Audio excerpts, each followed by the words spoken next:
Wala pa. Yun na natin mga kapatid. Ang ating topic ngayon ay Daniel. Yan, pag-aaralan natin po si Daniel mga kapatid. Daniel, the man who learned God's secrets. Yan, the man who learned God's secrets. Si Daniel po ay ang tao na kung saan natuto sa sekreto ng Diyos. At ngayon po, ayan na, Sister Joy. Yan, magandang tanghali. Yan na siya. Ibig sabihin, meron tayong signal, meron ng audio. So, basahin po natin yung ating text ngayon, Daniel chapter 1, verse 1 to 20.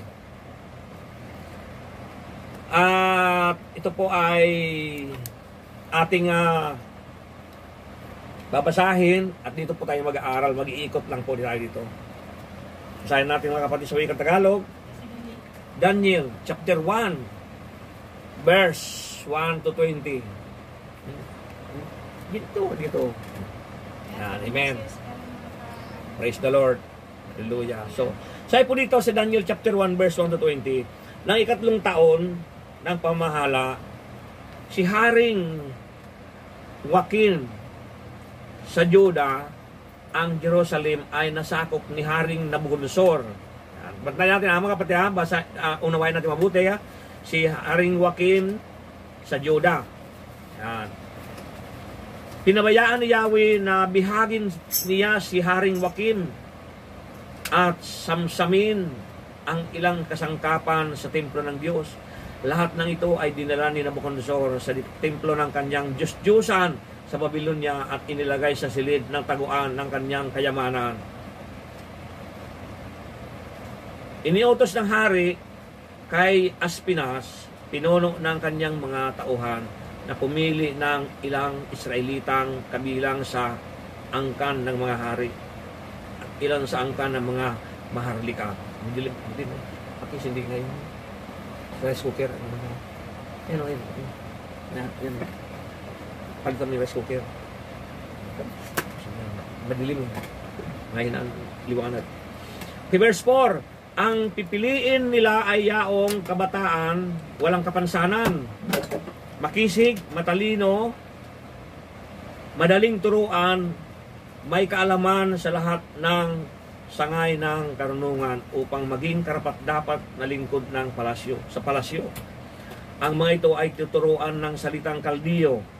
Iniutos ng hari na sila'y paglaanan ng pagkain at alak araw-araw mula sa kanyang sariling pagkain at alak. 3 taong silang tuturuan bago maglingkod sa hari. Grabe 3 years training. Kabilang sa mga ito ay sina Daniel, Ananias, Misael at Azarias na pawang kabilang sa lipi ni Juda. Ang pangalan nila ay pinalitan ng pangalang Kaldiyo. Si Daniel ay Belsasar, Sadrak si Ananias, Misak si Misael, at Abednego si Azarias. Ngunit ipinasya ni Daniel na huwag tikman man lamang ang pagkain at alak na bigay ng hari upang hindi siya makakain ng mga bagay na marumi ayon sa kautusan. Kaya ipinakiusap niya kay Aspinas na huwag silang pakainin yun. Niloob naman ng Diyos na siya'y makalugdan at pagbigyan nito. Ngunit sinabi niya kay Daniel, natatakot lamang ako sa gagawin sa akin ng mahal na hari kapag nakita niyang mas mahina kayo kaysa ibang singgulang ninyo. Tiyak na ako'y pupugutan niya pagkat siya mismo ang naglaan ng pagkain ninyo araw-araw. Dahil dito, lumapit si Daniel sa bantay na nangangalaga sa kanila. Sinabi niya, subukan ninyo kami sa loob ng 10 araw. Gulay lamang at tubig ibigay ninyo sa amin. Pagkatapos, pagparisin ninyo kami ng mga kasinggulang naming pinakakain ninyo ng pagkain bigay ng hari. At tingnan ninyo ang magiging resulta. At sinubok nga sila sa loob ng 10 araw. Nang sila'y pagpaparisin, pagkaraan ng 10 araw, nakitang mas maayos sila at malusog kaysa mga kasinggulang nilang pinakain ng pagkain ng hari. Kaya gulay at tubig na lamang ang ibinibigay sa kanila sa halip na pagkain at inumin ng hari. Sarap mo. Pagkain ng hari. Niloob ng Diyos na silang apat ay matuto ng lahat ng uri ng kaalaman. Bukod dito, si Daniel ay binigyan pa ng kaalaman tungkol sa pangitain at panaginip. Pagkaraan ng 3 taon, itinakda ng hari sa pagsasanay sa kanila ang lahat ng kabataang pinili ni Aspinas ay ipinaharap niya kay Haring Nabucodonosor. Isa-isa silang kinausap ng hari, ngunit nakita niyang nakahihigit sina Daniel, Ananias, Misael at Azarias. Kaya sila ang napili na hari upang maglingkod sa palasyo. Sa lahat ng bagay na isang guni sa kanila, nakita ng hari na higit na dihamak ang kaalaman nila kaysa mga salamangkiro at engkantador ng kaharian. Ang paglilingkod ni Daniel ay tumagal hanggang sa unang taon mula ng sakupin ni Haring Ciro ang Babylonia. Amen! Praise the Lord! Haba-haba na nga natin, no? Ay, mayroong nga nanonood na. Mahaba yung ating text dahil ito po ay tungkol dito sa apat na mga lingkod ng Diyos. Si pangalan natin si Kaldios, Shadrach, Meshach, Abednego, si Daniel na number 1. At itong apat na ito, mga kapatid, ay tinraining ng 3 years ni Haring Nabucodonosor para makapaglingkod sa palasyo o sa atin sa Malacanang. Ngayon, dahil sa pumasa sila, pansin mga kapatid ha, hindi mong himala ng Diyos. Ang ganda ng himala ng Diyos. Bakit? Kasi sila po ay hindi tumikim ng pagkain ng hari. Tingnan mo ha, kung pagkain ng hari ang pag-uusapan, nandoon na lahat ng sarap ng pagkain. Nandoon na lahat. Pero talagang hindi talaga tumikim. Bakit hindi tumikim si Daniel? Alam mo bakit? Kasi may kautusan ng araw. Hindi pa si Jesus na katawang tao. Ang kautusan ni Moses yung sinusunod nila na lahat ng pagkain na marumi, huwag kayong titikim. So, ibig sabihin, si Daniel po ay mayroong sikrito na galing sa Diyos na kung saan sinusunod niya talaga yung kautusan. Ganda na kautusan na sinunod ni Daniel.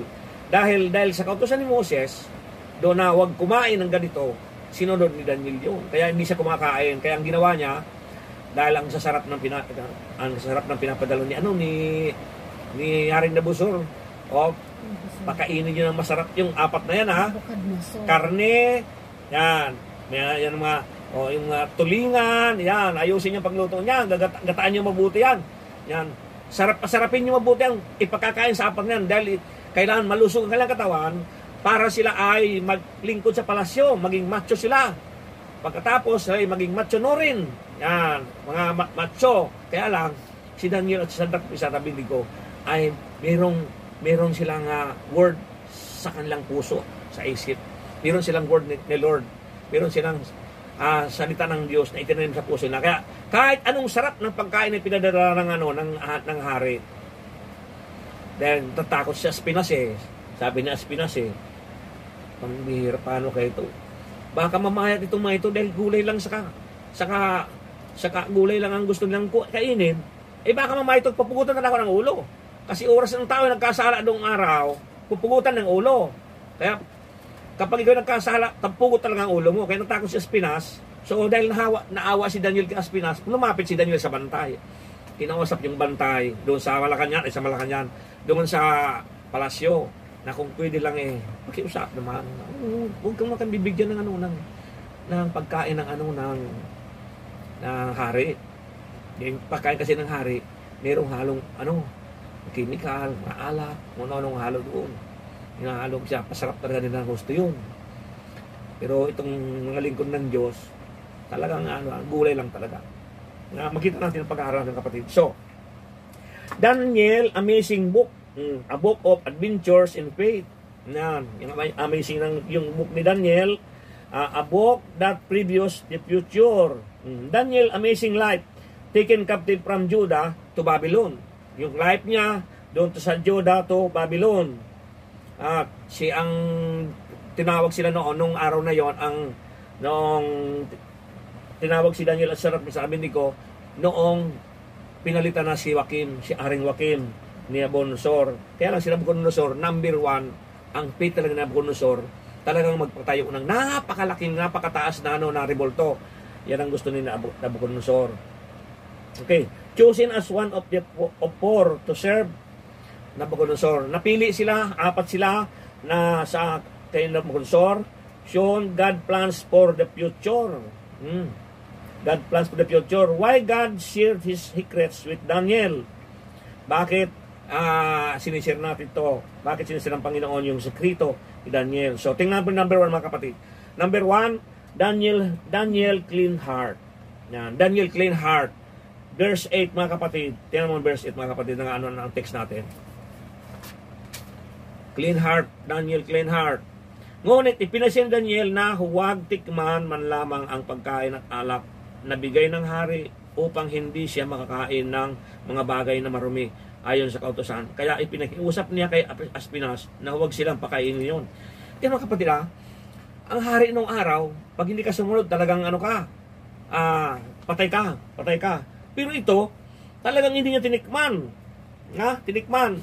Alam mo bakit hindi si Daniel pinatay ng hari? Dahil hindi siya sumunod eh. Pag hindi ka sumunod, papatayin ka. Naalala mo yung tatlong si Sadrach, Mesach at Abednego, yung tatlong ito, inihagis sa apoy. Inihagis sa apoy ito, pero ibang istorya yon. So, itong si Daniel, ay talagang walang takot. Hindi siya takot eh. Siguro kung tayo siguro yon, masarap na nga ito, bakit pang diyan? Manalangin lang tayo.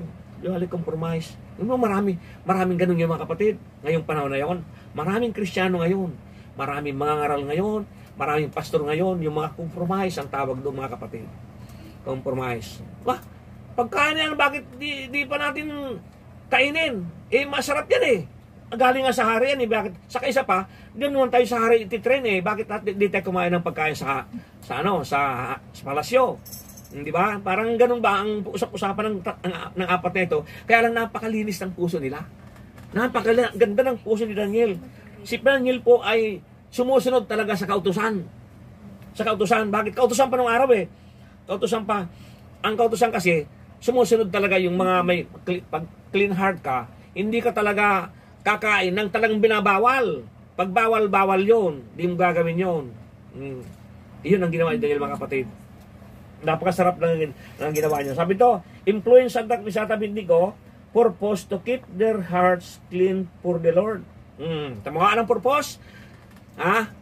Manatiling malinis ang puso, alang-alang kay Lord. Di ba? Wala man lang ni-amen dyan. Amen. Wala man lang na, ay may kasama pala ako dito. Baka nalakas ang bagyo, sila nakarating pa rin. Bagyo ang ulan pala. Ayan, tumigil na yung ulan, Traidor talaga si Satanas. Maulan pa rin, Pastor. Traidor si Satanas. Pero mabuti pa rin ang Diyos. Kasi ang lahat ng bagay may purpose ang Diyos. Si Satanas traidor talaga eh. Pinatigil niya nung nangangaral na ako eh. Doon kasi kami dapat sa baba. So, anyway, talagang kilalanin tayong mabuti ang traidor na ito.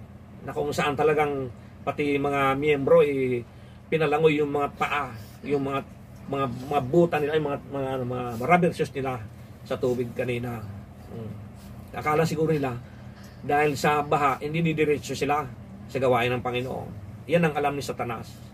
Hindi ko pa didiretso yung tumang ito. Narinig nila na talagang ang aral ngayon ay talagang paglilinis ng puso. Narinig na ngayon, pag malinis ang puso mo, kahit ano mangyari hindi ka papatayin. Kaya si Daniel, talagang kahit ano mangyari hindi niya tinikman ang bawal. Di ba? Ngayon, mahihilig kayo tumikim sa bawal, bahala kayo. Sabi dito mga kapatid, purpose to keep their hearts clean for the Lord. Yan ang purpose mga kapatid kung bakit ayaw nyo tumikim, bakit ayaw nyo talaga tikman yung pagkain na yun. Alam mo kapatid, ako ay naging senior na. Talagang kahit anong sarap ng pagkain, kahit naglalaway-laway ako, kapag talaga napansin ko na hindi maganda ito sa aking kalusugan, hindi ako kakain to. Hindi ako titikim nito. Huwag titikman yun mga kapatid. Kasi, isipin mo tukso. Sa katanda natin, ang tukso masarap mga kapatid. Masarap ang tukso. Kaya pag tinikman mo yun, sarap-sarap na. Tikman na natin to. Pero si Daniel hindi, mga kapatid. Palasyo mismo, ha? Palasyo mismo nag-aalok. Sabi ng hari, padalaan mo sila, pakainin mo sila ng masasarap. Di ba? Doon sa mga binasa natin kanina sa verse 3 hanggang 4, bigyan nyo sila ng pagkain na masasarap. So ano yun? Naku, nandun yan siguro yung hindi ko mapangalanan yung sarap ng pagkain nila. May imagine ko talaga palasyo na eh. Maimbitan ka nga lang sa mga tuwang-tuwa ka na eh. Di ba? Yung mayayaman, nag-iimbita rin mayayaman. Hindi lang imbitan nila yung mahihirap, lalo pag kamag-anak nila, maghugas ng pinggan. Yun lang, yung kamag-anak nila. Pero kapag ang pagkakilala mo ng Panginoon, walang mahirap. Walang mahirap sa iyo. Walang mahirap sa iyo. O yung mga natutulog dyan, gumising kayo ha. Pambira, 12 pa lang. Tulog. Alam mga kapatid, gusto ko talaga matulog. Dahil talagang biyok ko ngayon.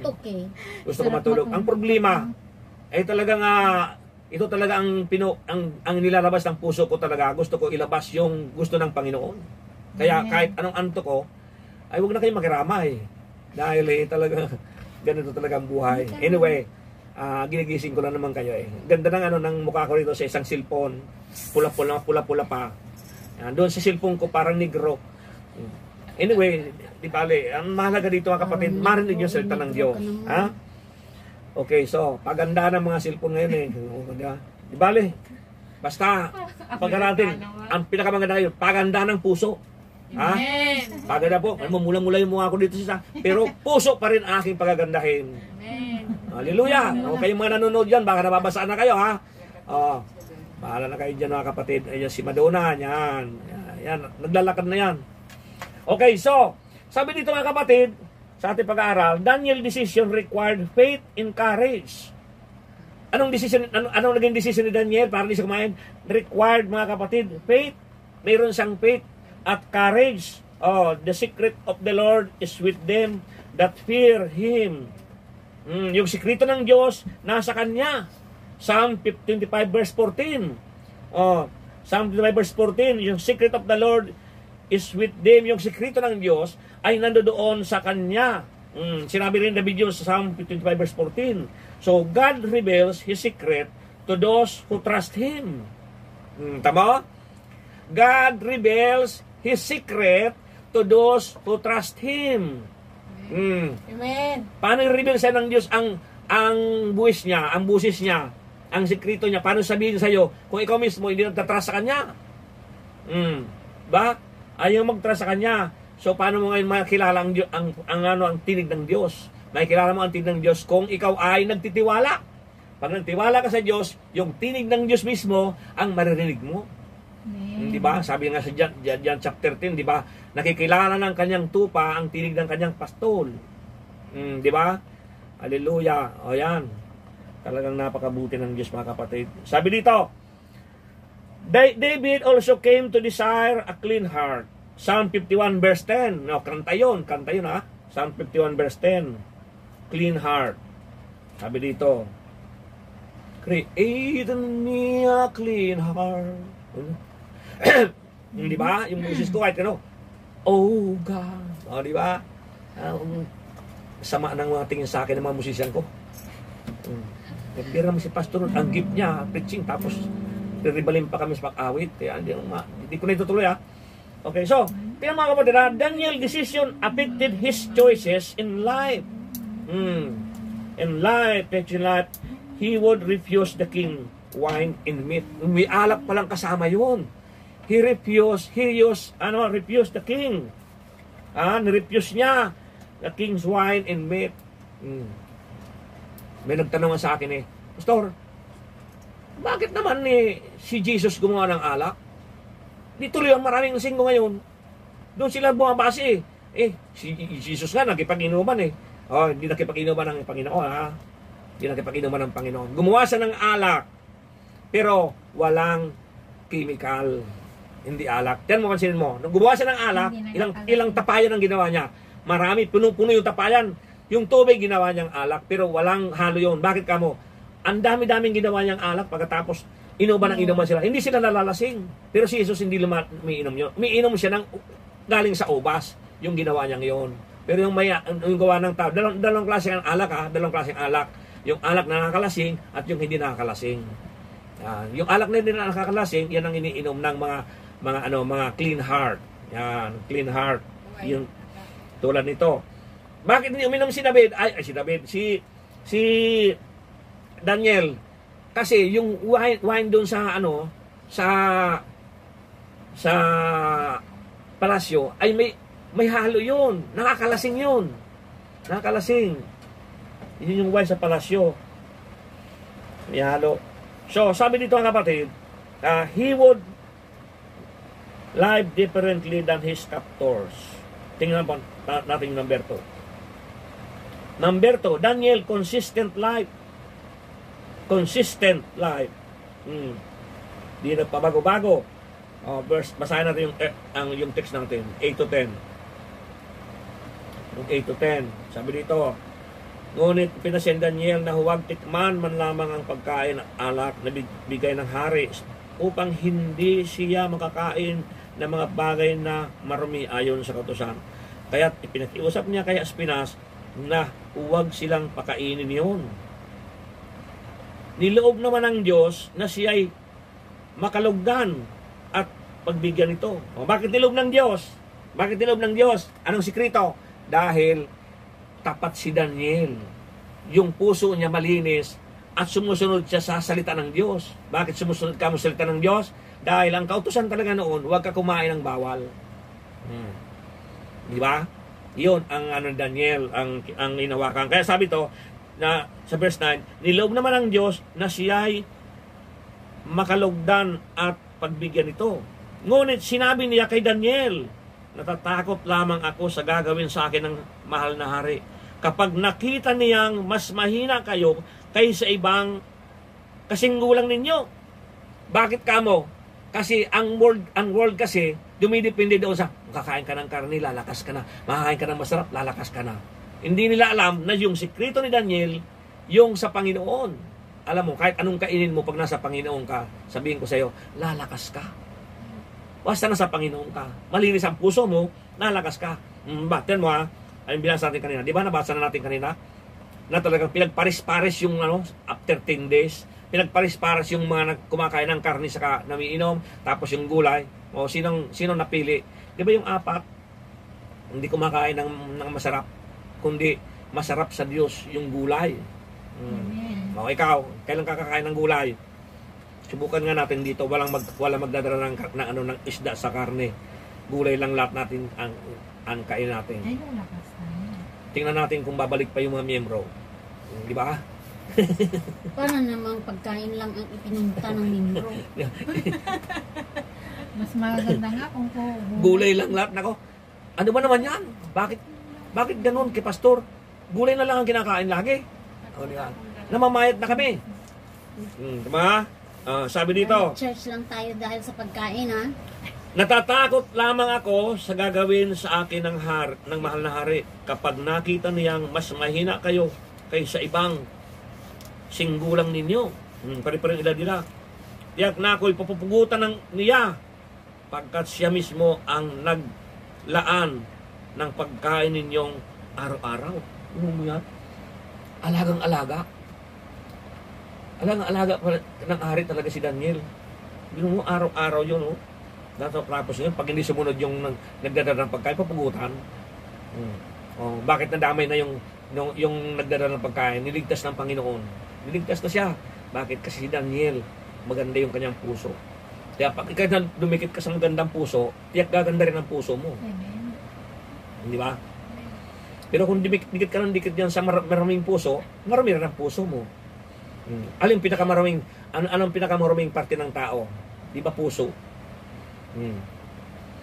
Puso ang pinakamaruming. Kaya gusto ng Panginoon palitan sa Ezekiel 36:26. Sabi ng Panginoon, papalitan ko yung puso niyong bato ng pusong mamon. Di ba? Mamon ba ang sinabi Master Marie? Hindi naman yata mamon, panlisal. So, mga kapatid, ganun mga kapatid, pero may mas marumi pa sa puso. May pangalawang marumi pa sa tao. Mas marami ang dila kaysa puso. Ang puso hindi tinutulungan ng kamay eh. Yung dila. Pag sinabi ko, Puso. Kasi iitakin kita, Sister Mare. mo. Di ba? Iitakin kita. Dila, nagsalita ng dila. Yung itak, paano? Di kawakan ng kamay, itakin kita, di ba? Katulong ng dila yon. So, Puso ang marumi at inilalabas. Yung puso naman kasi, yung pumapasok diyan hindi marumi. Yung lumalabas ang marumi. Kung babasahin si Biblia, talagang yun ang ang pagpapaliwanag ng Biblia na talaga ang lumalabas sa puso, yun ang delikado. Yung lumalabas sa puso, nakakahawa yun. Ba? Nakakahawa yun.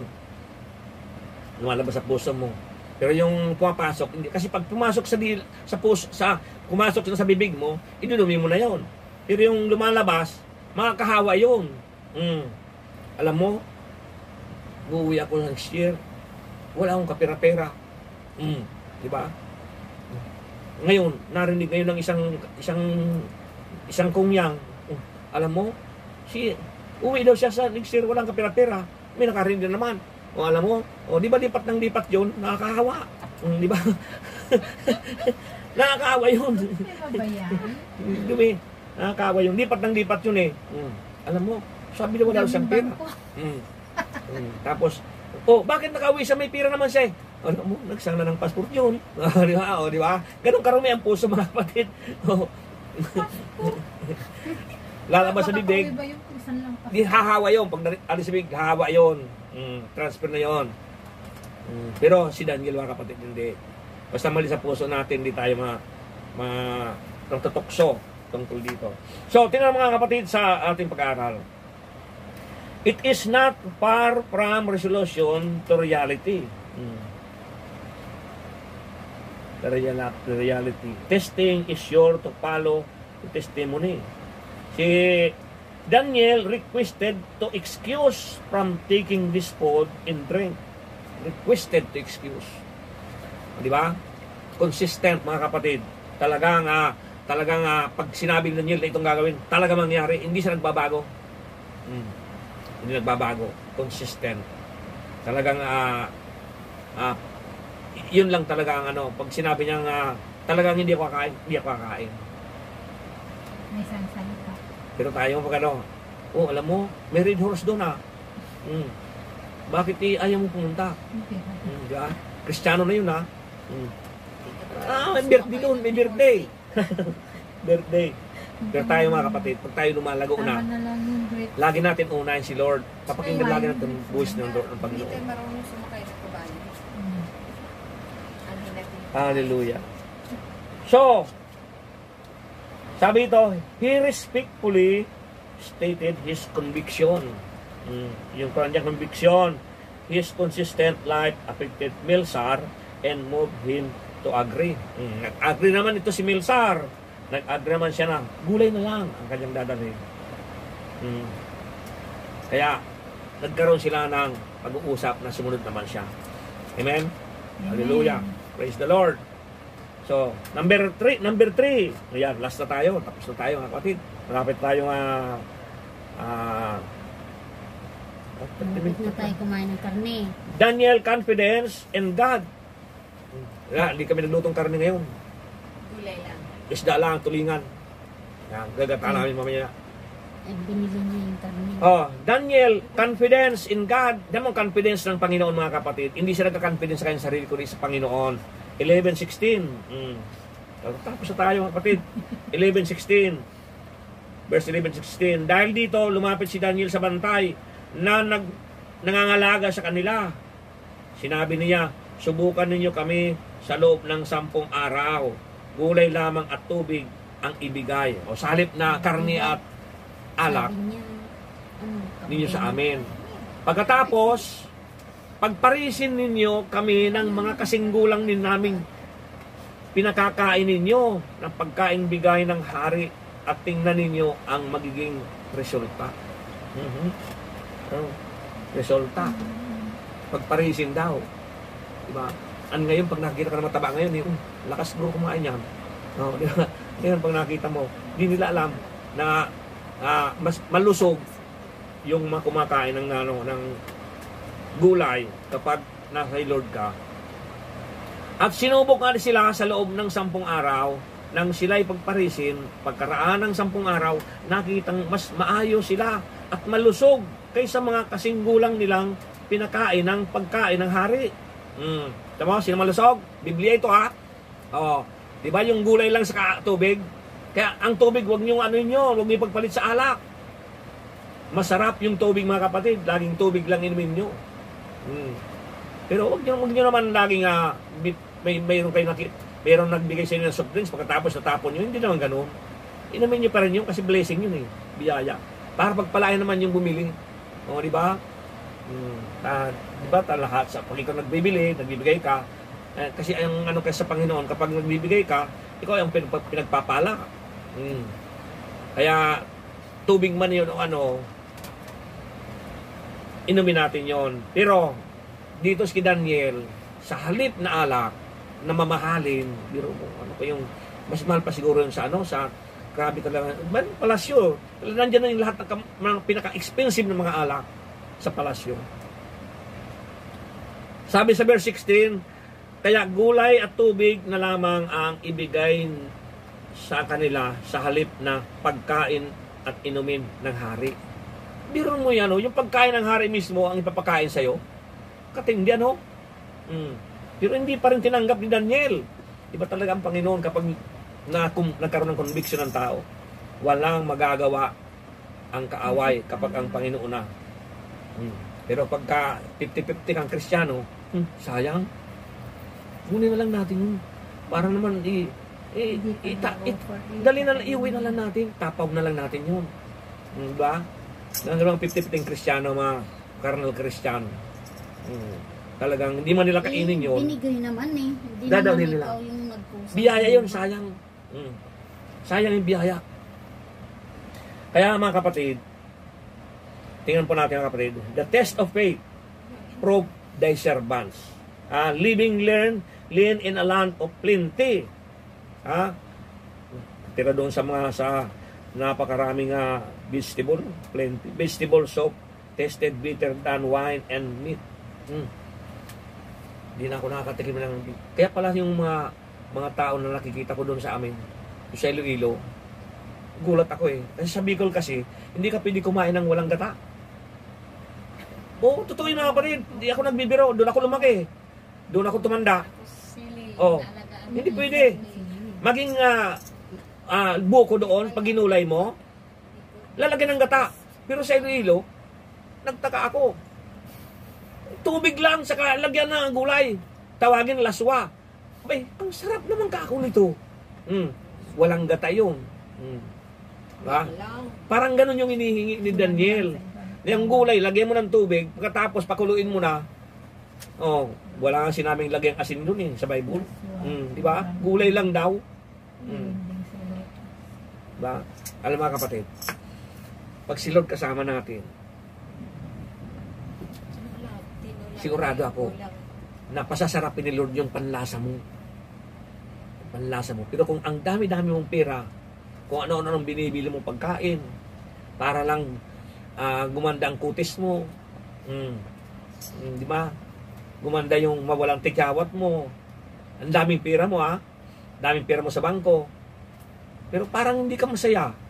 Di ba? Parang hindi ka masaya. Makikita mo yung itsura mo. Parang lang naman. Kaya, paris-parisin mga kapatid yung kumakain ng karne sa kayong gulay. Paris-parisin mo. Parisin mo ang unbeliever sa kayong believer. Kung anong itsura. Yung mga unbeliever, di ba rin tumawa na sa karap ng unbeliever. Makita lang, unbeliever, makita lang na believer Ang sama ng tingin. Bakit? Kasi iba nakikita ng espiritu. Ganun yung mga kapatid. Kaya, nung pagparis-parisin itong mga ito, si Sadrach, Mesach, Abednego, si Daniel, ipinaris doon sa mga kaedad nila na kumakain ng karne at umiinom. Hindi napili ng hari. Sino ang kinanglingkod ng hari?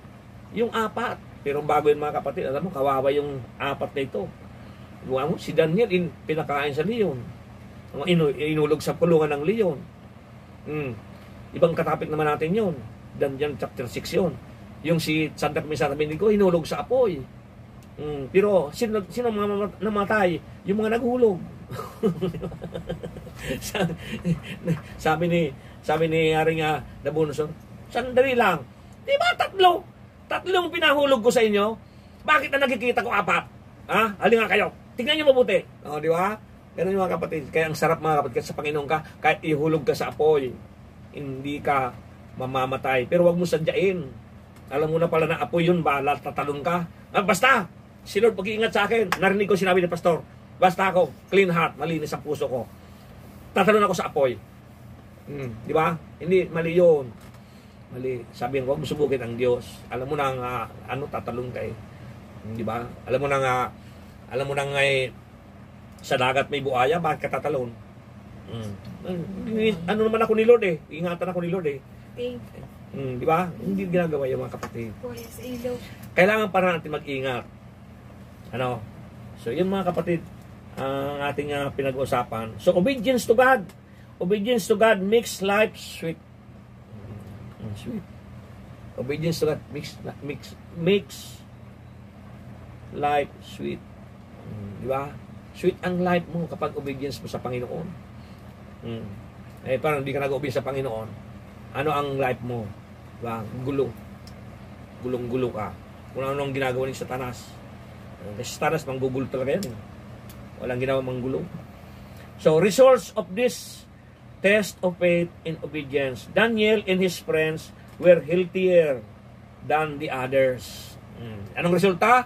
Healthy. Naging healthy ang 4. Dahil sa healthy sila, lagi silang pinag-iinitan ng mga kasama nila sa palasyo. Lagi silang pinag-iinitan. Sinumunga sila eh.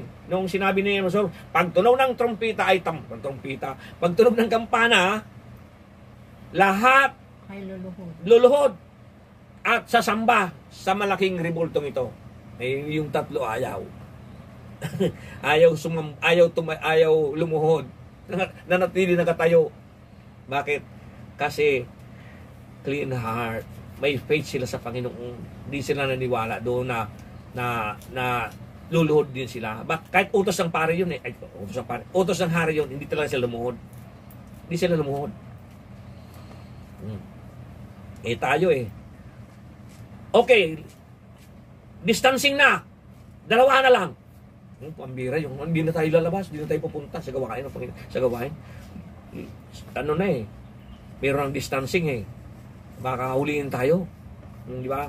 Kung ano na pumasok sa isip niya, takot. Kung ano na, hindi na mag-service dahil ano daw, ihuli na may ano ng gwardiya. Pero hindi. Itong 3 ito mga kapatid, si Sadrach, Mesach, Abednego, talaga nanindigan. Pinatawag yung 3 eh. Pinatawag ng hari, ni Haring Nabucodonosor. Bakit Sadrach, Mesach, Abednego, ba't ayaw niyong sumunod na sumamba sa pagtunog ng kampana? Ba't ayaw niyo? Mahal na hari, gawin mo na ang gusto mo sa amin. Gawin mo na ang nais mong mangyari sa amin, basta hindi kami sasamba sa rebultong ipinagawa mo.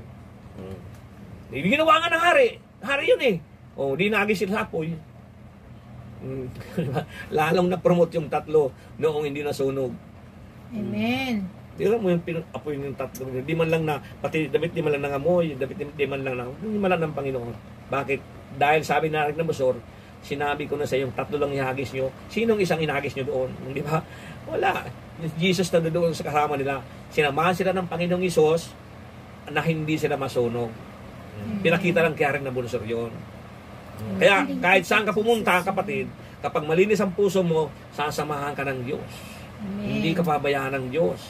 Kahit mambaha yung nilusong mo, kung ang purpose mo talaga, pupunta ka sa gawain ng Panginoon, hindi ka mababasa. Mababasa yung damit mo, pero hindi ka mababasa. Ang ibig ko sa'yo mababasa, mga kapatid, yung hindi ka talaga tutuloy, dahil basang-basa ka na. Tutuloy ka pa rin. Bakit? Kasi yung puso mo, meron kang desire sa puso na dumiritso para ang Panginoon maparangalan, mapapurihan. Bakit? Amen. Kasi yan ang nais ng Diyos eh. Pag ang Panginoon lagi mong pinupuri at pinarangalan, hindi ka pabayaan ng Panginoon. Kapatid, hindi ka rin gugutumin. Di ba? Kangkong lang ulam mo. Gulay. O, di ba? Basta, linisin yung mabuti ang gulay. Yun lang naman, para masarap ang kainan, di ba? Amen. Kaya purihin ng Panginoon mga kapatid. Sabi dito, even the unbelievers saw the difference. Nakita niya ang difference. Kahit mga unbelievers, mga kapatid. Those who live close to God learn His secrets. Lahat daw ng mga gusto talagang mamuhay sa Panginoon, pag-aralan nila yung sekreto ng Diyos para sa kanila. Amen. Mga kapatid, God gave this four faithful young men knowledge, skill, learning, and wisdom. Yung apat na ito. Daniel was given understanding of the secret of God. Yun mga kapatid. Ang pinaka-the best. Clean heart lang naman mga kapatid. Hindi yung ipapunta ka sa doktor, ipapira mo. Tanda natin mga kapatid. Kapag tayo may karamdaman, ang nagpapagaling ang Diyos. Hindi ang doktor. Bakit ko nasabi na hindi ang doktor nagpapagaling? Kasi ang Diyos ang may-ari ng buhay mo. Ang Diyos din ang may-ari ng doktor. At ang Diyos din ang may-ari ng mga gamot. O di ba? Hindi siya nagpagaling yung doktor. Kaya manatili tayo manampalataya ang faith natin sa Panginoon. Dahil lahat ng bagay ang Panginoon nagpapagaling. Lahat ng bagay ang Panginoon bibigay sa atin ng pagpapala. At lahat ng bagay ang Panginoon nag-iingat sa atin, mga kapatid. Lahat ng ating ginagawa, ang Panginoon ang gumagawa ng way.